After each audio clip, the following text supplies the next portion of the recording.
Olá, bom dia. No programa de hoje você confere. O corregedor da Justiça afirma que Mato Grosso deveria ter menos desembargadores. Nós estamos em 5º lugar em número de desembargadores e temos mais 9 cargos de juízes substitutos de 2º grau. Projetos de qualificação profissional devem ser mantidos no Estado. A questão da capacitação do nosso trabalhador é muito importante em todas as áreas. E Romilson comenta a relação do DEM com o governo Silval. Agora que a poeira dos embates eleitorais baixou e o DEM concluiu que ficou menor do que estava, resolveu pedir emprego no Palácio Paiaguás.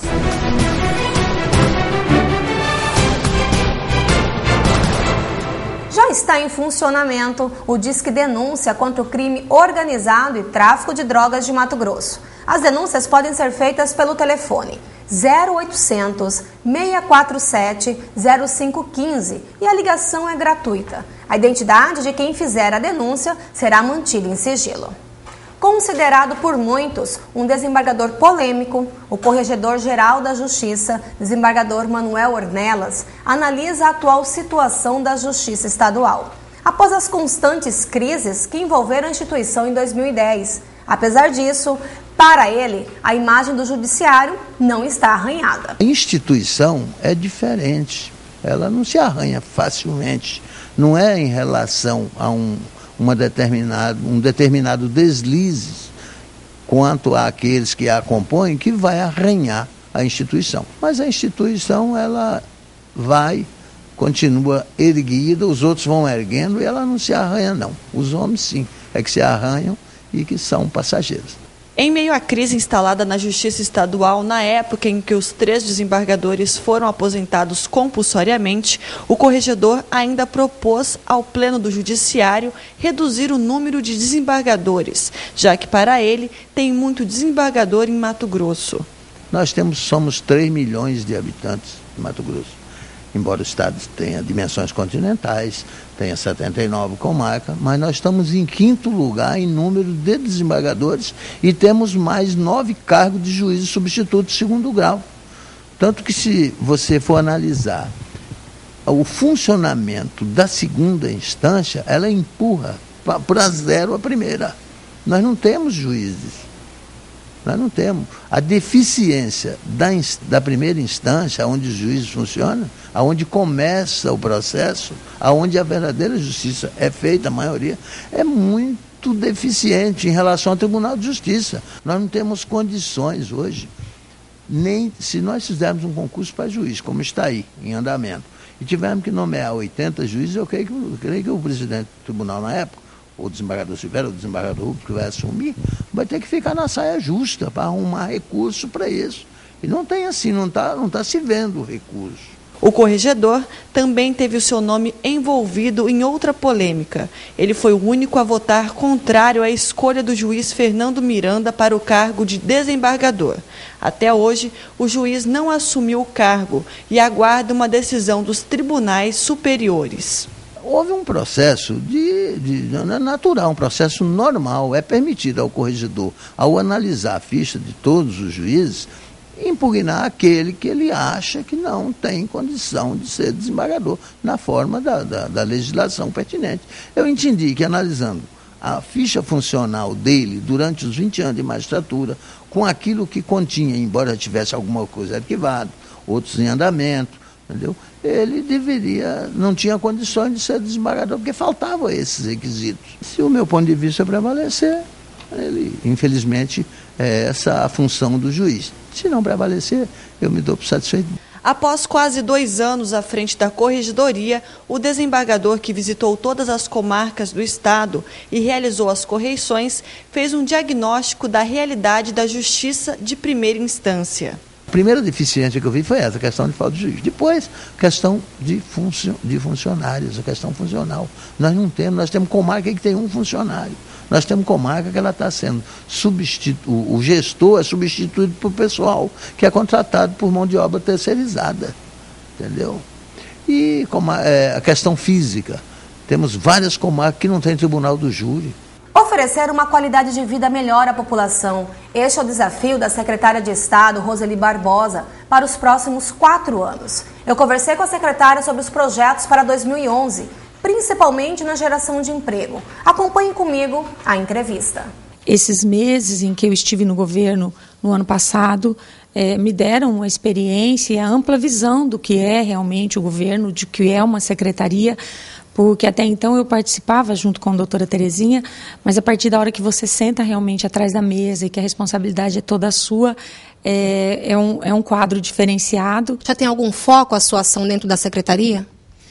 Olha, a minha secretaria é uma secretaria bastante ampla, com muitos programas e programas muito importantes. Então, a grande maioria dos programas continuará, né, e eu pretendo ampliá-los até. Né, temos programas como o programa da habitação, como o programa do mutirão, a questão da cidadania, a questão da valorização do ser humano e toda essa parte, né, da cidadania, a questão da capacitação, que é importantíssima para nós nesses 4 anos, né, porque nós temos não só a questão da Copa, Mato Grosso já vive um momento muito bom com relação ao crescimento, às empresas que buscam Mato Grosso. Então, a questão da capacitação do nosso trabalhador é muito importante em todas as áreas. Bom, esperamos que realmente a qualidade de vida da população melhore. Termina amanhã as inscrições para o concurso público da Prefeitura de Sapezal. São oferecidas 56 vagas e os salários variam entre R$ 1.400 a R$ 11.000. O valor da taxa de inscrição é de R$ 60 para os cargos de nível médio e de R$ 100 para nível superior. As provas estão previstas para o dia 30 deste mês. Agora vamos aos comentários do jornalista Romilson Dourado. O democrata, antigo PFL, estava ganhando cargo no governo Silval Barbosa. Nem parece que há 3 meses estava disputando as eleições numa chapa de oposição. O deputado Dilceu Dal Bosco foi o candidato do DEM a vice-governador do tucano Wilson Santos. Foi o maior fiasco. A dupla ficou em 3º lugar, atrás de Mauro Mendes e de Silval. Agora que a poeira dos embates eleitorais baixou e o DEM concluiu que ficou menor do que estava, resolveu pedir emprego no Palácio Paiaguás. Isso é uma prova da incoerência partidária. Acredito que a maioria dos filiados do Democrata deve estar se sentindo nesse momento envergonhada. Como pode um partido que se propôs ser adversário se oferecer agora para ser aliado e passar uma borracha, inclusive nas denúncias que seus dirigentes fizeram durante os 3 meses de campanha de 2010? Eu me lembro que Jaime Campos, no mês de julho, faltando 2 meses para as eleições, dizia que o governo Blário Marques, e que teve continuidade com Silval, estava sendo marcado por vários esquemas de corrupção e que, inclusive, cortaria uma das orelhas se a administração estadual apontasse ao menos uma obra social realizada nos últimos 8 anos. Só para lembrar, Jaime foi eleito senador em 2006 no palanque de Blário Marques, aí passou a criticá-lo. Sobre a área social, Jaime declarou o seguinte na ocasião, abre aspas, eu corto uma das minhas orelhas se me apontarem uma política social feita no Estado. Não existe nem mesmo uma Secretaria de Bem-Estar Social. Fazer casa financiada e vender para o cidadão não é favor, fecha as aspas. Com seu estilo populista, Jaime passou a campanha reforçando a denúncia do superfaturamento de mais de 40 milhões feito pelo governo na compra de maquinário. Aliás, isso é um escândalo nacional. Outros democratas foram na mesma linha, como o próprio Dilceu e os candidatos proporcionais. O que os caciques do DEM dizem agora é que é mais ou menos o seguinte, passe a borracha em tudo que falamos e vamos voltar às benesses do poder. O deputado José Domingos mandou avisar o governador que aceita sim ser secretário de Desenvolvimento Rural e de Agricultura Familiar. Silval respondeu, enfatizando que topa, mas o DEM precisa se aliar por inteiro. Outro que deseja por tudo ser carimbado como governista é Gilmar Fábio, tudo para vir a ser contemplado na Assembleia com o cargo de deputado, já que possivelmente José Domingos, uma vez candidato nessa composição, pediria licença da Assembleia para abrir vaga para Gilmar Fábio. Não é de hoje que se percebe uma relação promíscua entre os líderes políticos, os partidos e os poderes constituídos. tudo na base do toma lá, dá cá. Desse jeito, nunca vamos ter uma oposição coerente, responsável e que leve em consideração o que se pregou na campanha em respeito ao eleitor.